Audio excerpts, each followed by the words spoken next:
Hey guys, last time we talked about the MPC, MPS, the multiplier effect, and how that might lead to the government spending money in order to stimulate the economy. So I'm going to talk about in this video is what we call the loanable funds market or loanable funds graph. This graph basically shows how the interest rates and how the interest rates correlate with the quantity of money that's available to be loaned out. That might sound like a handful, so first let me explain a few things. Loans.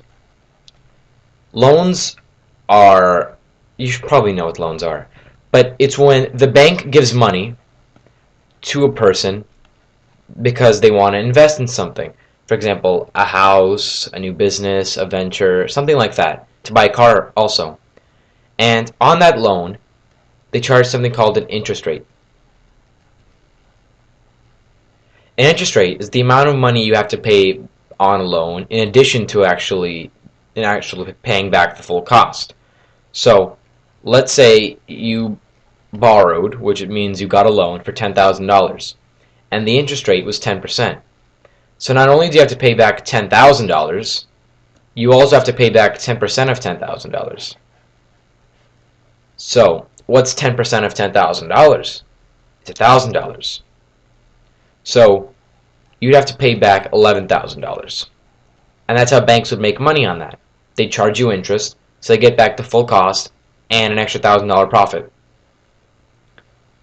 And now let's look at the graph. So, interest rates are bad then, because if the interest rate is high, it's going to cost us more to borrow money. If it costs us more to borrow money, are we going to invest more? No, because if it costs us more to borrow money, we will less be able to do it, so we'll less be able to invest in houses and businesses and etc. So that's bad. We want more investment, because if there's more investment, that means there's more businesses thriving. That means people are employed, because more businesses means more is being produced. The output's higher. And if the output's higher, they need somebody to make that stuff. So the employment increases. And obviously, if employment increases, unemployment decreases. So now let's look at this. On the AP exam, they'll usually tell you what kind of interest rate is going to go on the y-axis. If they don't, it's going to be the real interest rate. And on the bottom, quantity of loanable funds. So this graph will show, on the bottom it will show what are the amount of funds that can be loaned out? What can banks loan out right now? And on the left, they'll show the interest rate they're going to charge on that. Let's look at that. Ooh, that was really bad. That's better. So this is also going to be in terms of supply and demand. Supply. Supply in this case is going to be savings. It'll consist of savings, the amount of money people are saving. And it'll include public. Ooh, that was pretty bad too. Not a good roll today. Public plus private. Ooh, squeeze that. Private savings. Public means government, and private means individuals and businesses. So supply is gonna consist of the amount of money the government's saving in banks and the amount of money we're saving in banks. So the money the banks lend out, where do they get that money? Well, they lend out dollars, but where does it come from? From us. The money we put in our bank, in our checkings accounts, in our savings accounts, that's the money the banks will lend out and charge people money for. So, think about it like this. If supply decreases, that means we're saving less and putting less into banks. If the banks have less money to give out, then they have to charge a higher interest rate to make more money. And look at this. Before it was right here, Q1. Now it's right here, Q2. So you can see right away that the amount of funds they can loan out decreased because we're saving less. So they don't have enough funds to loan out to everybody. And also, the interest rate increased because now they have less money, so to make the profit, they have to charge a higher interest rate. Let's look at this more dynamically. Demand is the demand for loans. For example, just the amount of people who want to get a loan right now, who want to get a loan to invest, who want to get a loan to buy a new house, to buy a new car, the loans the government's demanding to spend, for example. So that's going to be pretty easy to remember. If more people want to get loans, demand will increase. And if less people want to get loans, demand will decrease. And this is just like supply and demand. Once we do one of those, we're going to move down from it, and I'm going to move across from it to find the interest rate and the quantity. It's where supply and the new demand intersect. And let's look at where the old supply and demand intersected. Interest rates, quantity 2. So look, more people want them.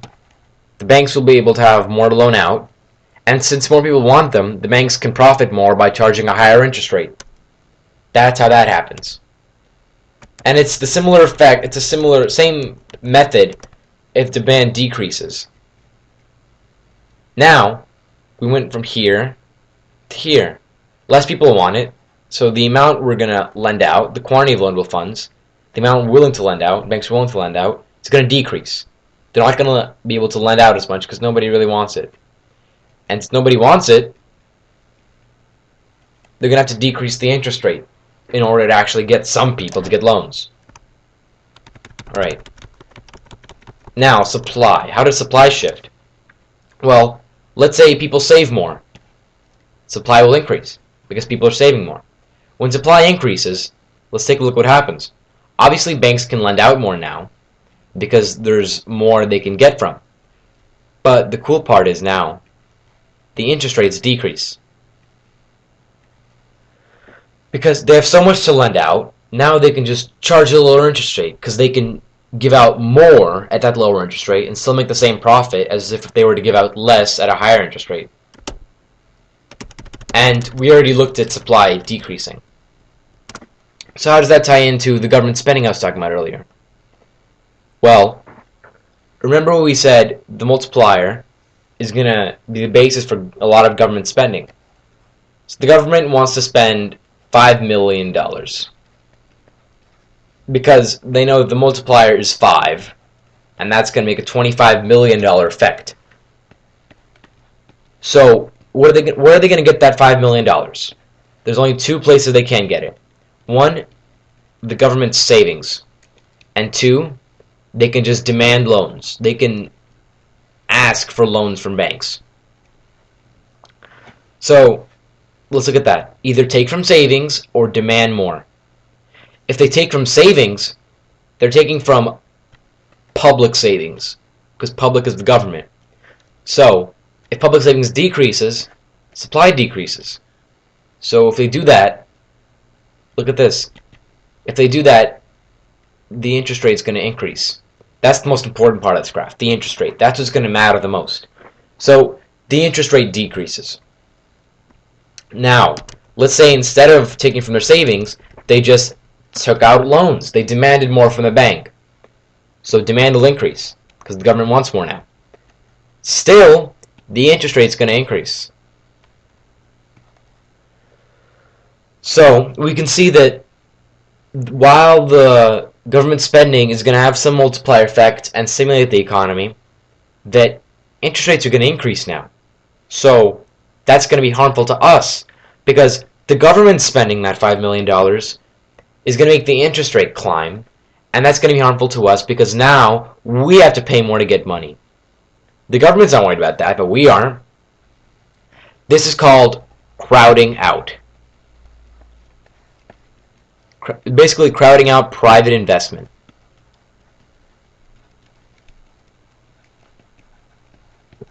Because the government, which is the public sector, they just spent $5 million.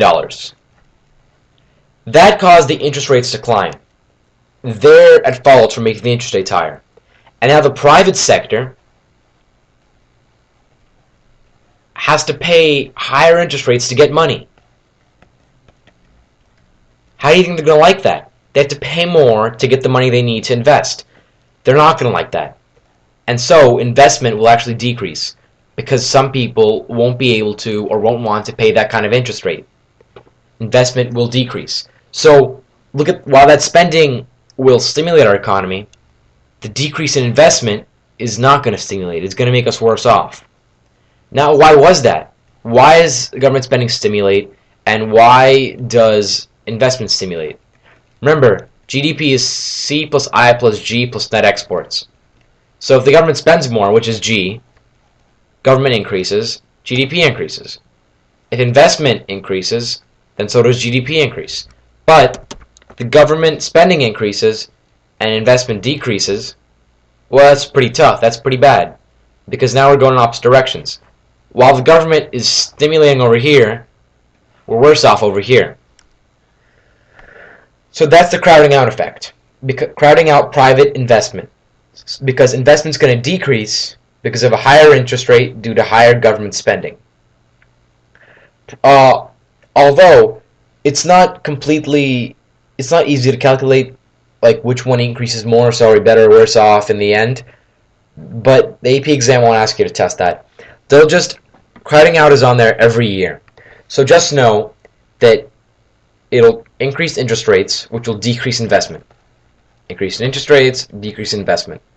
Investment will always go in the opposite direction of interest rates. Because think about it, if interest rates decrease, it's cheaper to get money, investment will increase. Because now they can get more money cheaper and invest in new opportunities. But in the AP exam, generally, government spending is going to have a higher effect than investment. And I'm going to get a lot more on that in the coming subjects because that's going to be a large topic called aggregate demand and aggregate supply. But for now, relax and just focus on absorbing this. See you next time.